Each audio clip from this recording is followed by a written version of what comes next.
Muito bem, e aí a gente agora continua, então, falando sobre o conteúdo. Agora já apresentando esse exemplo aqui. Eu tenho aqui um Globo.com e um outro site que me fugiu agora, mas que também trabalha com esportes, tá? Então, a gente tem algumas coisas aqui. Primeira, esse título e esse outro título, tá? Esse aqui, ele segue muito esse padrão do nome dos times e 2 pontos. Isso aqui a gente já viu atrás, que é um padrão muito repetitivo. Já o de cima, ele não usa esse padrão. Ele faz uma frase corrida, uma frase mais gostosa de ler, mais fluida de ler. Enquanto o site de cima, e eu vou pegar só o que está aqui, ó, dentro do circulado, o site de cima, a URL é apenas Ceará Bahia ponto alguma coisa, tá? O título da publicação é isso aqui tudo: Ceará vence Bahia de virada e larga em vantagem na decisão. Mas a URL ficou apenas isso aqui. Por sua vez, o site de baixo ele tem esse título grande e a URL ficou tudo isso aqui. E aí, para brindar ainda no final, colocou um número que não tem significado nenhum. A URL, o título, não podem ter coisas que não tenham significado. Por exemplo, quem que vai no Google pesquisar por Campeonato Brasileiro 25, 36, 49, 52? Ninguém. Porque não tem significado esse número. Tá? Então a URL tem que ter exatamente só o conteúdo que vai ser apresentado. Outra coisa é que, por exemplo, esse site aqui de baixo, ele tem uma categoria chamada jogada. O que significa jogada? Não tem um significado explícito para o leitor. Ele tem um significado interno na estrutura dessa empresa aí, desse site. Qual que é? Com certeza é uma seção chamada jogada. Mas não tem um significado para quem está lendo. Porque jogada no campo é um passe. Tá? Não tem num site de notícias um significado. Já o site de cima, ele tem uma estrutura muito lógica e muito boa. Né? Ele tem uma categoria chamada CE, que é o Estado. Depois ele tem uma categoria futebol, ou seja, dentro de CE pode ter futebol, economia, política, religião e aí vai. Tá? Nesse caso aqui tem futebol, então. E depois ele tem uma outra categoria chamada Copa do Nordeste. Dentro dessa categoria tem jogo, uma outra categoria. Então dentro, ainda acrescentaram mais uma data. Essa aqui é completamente descartável, tá? Mas jogo, você pode ter vários jogos ali, e você pode ter coisas dentro de Copa do Nordeste que não é jogo. Então é uma categoria interessante. Da mesma forma que dentro de Copa do Nordeste você pode ter outras subcategorias, e pode não ter subcategoria nenhuma, pode ser Copa do Nordeste ou Copa do Brasil, Campeonato Brasileiro, né, aqui, e já ser a URL, ainda fica uma URL menor. Mas o que isso aqui significa? É que essa estrutura de categorias, ela ajuda o Google a catalogar o seu conteúdo, a organizá-lo, a ele ficar mais entendível para o Google e mais entendível para o leitor, para o usuário. Tá? Uma última questão. Esse site de cima ele foi atualizado 3 dias atrás do dia que eu fiz o print, né? Esse screenshot aqui. Esse de baixo ele foi atualizado 2 dias. No entanto, o site de cima ele alterou o como é que fala? O título e a descrição, tá? O título e a descrição para corresponder ao resultado do Google, do jogo. Tanto é que quando isso foi tão programado que quando eles produziram a matéria originalmente,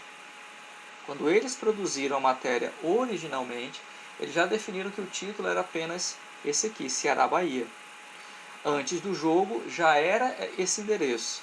Depois do jogo continuou. Eles não precisaram criar uma publicação nova que ainda seria indexada no Google. Não.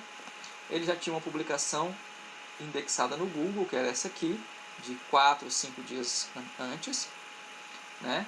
E aí o que acontece? Eles atualizaram o título, a descrição e com certeza o conteúdo, e aí incluíram a novidade. Esse site foi atualizado mais recentemente, mas o título não tem como mudar, porque ele continua vinculado ao status anterior da publicação, quando não havia acontecido o jogo. E de fato a descrição também não acompanha isso, inclusive a descrição repete o título, tá certo? Então, tente pensar de maneira estratégica. Se são coisas que têm uma velocidade de atualização muito alta, o que você faz? Já pensa como que ela vai ficar depois que acontecer a atualização. Vai acontecer, sei lá, um jogo. Eu já faço uma URL pensando que aquela mesma publicação já sirva para depois do jogo. Vai acontecer o carnaval. Já faço uma publicação que já sirva para depois do carnaval, a URL. E você atualiza só aquela informação. Você precisa testar isso. Não estou dizendo que você vai ter que fazer isso sempre, mas teste e veja como isso desempenha no seu site. E o conteúdo? Agora vamos para o ouro, né? Site de notícia, diferentemente de site de conteúdo normal, o tempo de vida é curtíssimo. No máximo 5 dias, uma notícia tem relevância, tem buscas e tem acesso. Tá? Então o que você tem a fazer, isso aqui é uma estatística genérica do mercado, tá? Cada nicho tem o seu, tá bom? Então, o que você precisa fazer com essa notícia de melhorá-la ou de aperfeiçoá-la, você tem 4 dias, que o último dia é só para colher os resultados. A extensão da notícia, como eu já falei, é maior do que 250 palavras. Ter entre 3 a 7 categorias, tá? De forma que você organize o conteúdo dentro delas. Então você tem futebol, você tem economia, você tem política, você tem religião, você tem sociedade. São grandes categorias de um site de notícias. Um site de esporte ele não vai ter essa subdivisão, né? E também ele não precisa ter a categoria esportes, porque ele em si já é um site de esportes. Então ele já começa, se é um site de esportes genérico, a categoria futebol, vôlei, basquete, remo, e aí vai. Se é um site específico para um nicho, torcedores de um time, seguidores de um atleta, alguma coisa do tipo, nem essa subdivisão de categorias de esporte precisa. Você já vai direto para coisas dentro daquele nicho que você está colocando. E aí cada nicho tem a sua realidade. Você precisa entender ou contratar um profissional para isso. Tá? Um profissional de SEO especificamente. As tags você pode usar de maneira ilimitada, mas tem que usar com sabedoria. Como? Por exemplo, enquanto você tem uma notícia como economia, uma categoria chamada economia, e você tem ali uma publicação, ou muitas publicações, quais são as tags que você pode usar naquela categoria? Vamos supor que você tem a economia brasileira, economia internacional e noções de economia, vamos supor. Então você vai ter publicações que se encaixam ali dentro de economia do Brasil. Depois, outras publicações de economia internacional. E aí vai. Isso não muda nas categorias, mas nas tags muda. Por exemplo, se você tem uma notícia de economia do Brasil sobre inflação, você pode usar uma tag inflação brasileira.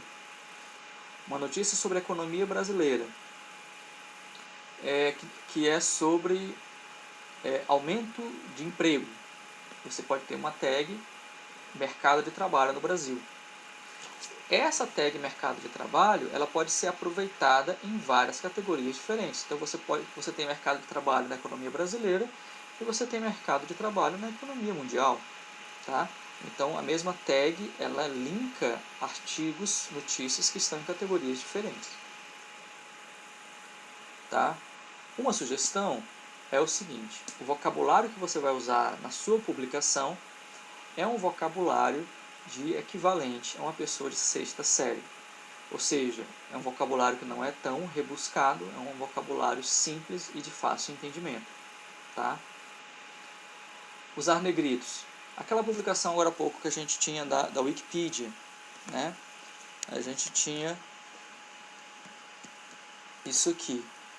Além dos títulos, nós temos palavras grifadas em negrito. Aqui no caso só temos essa, né?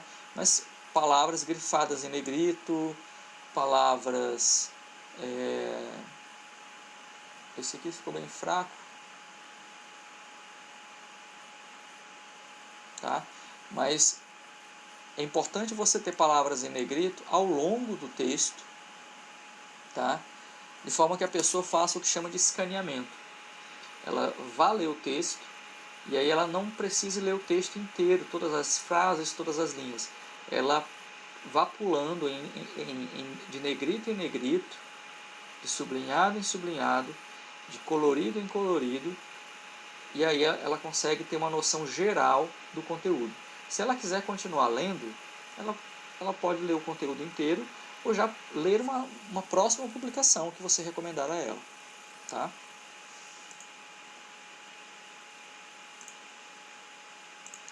Então é importante que você pegue essa estratégia e aproveite muito para que você consiga que a pessoa permaneça o máximo de tempo possível no seu site, tá? Beleza. A outra coisa, como hoje mais de 60% de todos os acessos a sites de notícias é feito em celulares, tá? É importante que você produza uma estrutura de site adequada a celulares.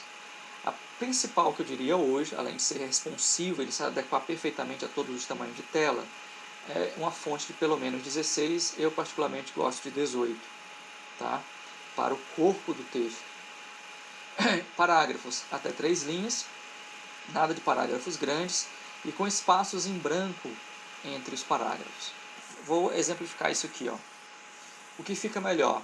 A publicação da esquerda, onde tem um título e tem um parágrafo que vai de cima a baixo com 11 linhas, ou esse da direita, em que eu tenho parágrafos pequenos com espaços entre esses parágrafos.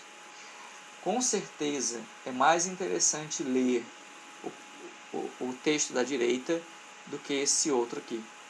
Você passar os olhos. E aí, por exemplo, como que eu faria aqui para aumentar a escaneabilidade do texto, né? Eu grifaria, por exemplo, vantagem, eu grifaria de negrito, né?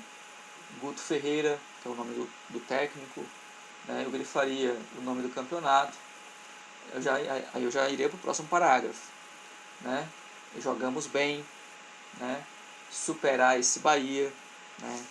Próximo parágrafo também selecionaria ali umas 2 palavras no máximo e aí eu ia seguindo até o final, tá? De forma que a pessoa ela consiga entender o geral do texto só lendo essas palavras selecionadas a dedo por você. Por exemplo, aqui eu tenho esse site, com boa vantagem, Ceará encara a Bahia em busca de bi-invicto. Ficou vago essa descrição, tá? Ficou muito vago. Não transmite para o leitor uma descrição clara do que tem ali dentro da notícia. Agora, quando a gente olha esses outros aqui, a gente consegue perceber o seguinte: todas essas publicações, inclusive a anterior, todas foram na mesma página de resultados do Google, tá? A busca foi a mesma, o nome dos 2 times. E aí o Google, ele selecionou publicações que eram complementares, ou seja, que para o usuário, para o leitor, acrescentaria sempre novas informações.